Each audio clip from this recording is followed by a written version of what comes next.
Talaga naman pong kalat ang mga ulam din yung sa lamisa. Maraming salamat nga po pala sa lahat nga po pala ho ng mga tumulong. Doon nga po pala ho sa aming naganap na baysanan. Kung wala po kayo ay hindi nga po pala ho maluluto yan. Love, sa palagay mo, nakita naman ni maraming kaibigang negosyante. Sa palagay mo, gaano kahalaga para sa kanila? Pati sa atin, ang may mas maayos na kuryente dito sa atin, Batangas. Siyempre, unang-una para tuloy-tuloy ang trabaho, ang servisyo.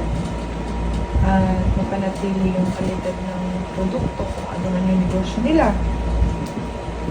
Kumbaga parang nasase, parang...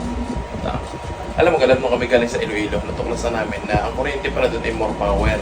Sa Iloilo, sobrang bibihira pala mawala ng kuryente. Kayo.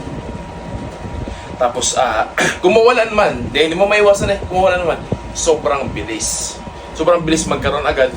Tapos, ang more power kasi, handa silang mag-invest sa Batangas. Handang mag-invest ng mga substation, yan.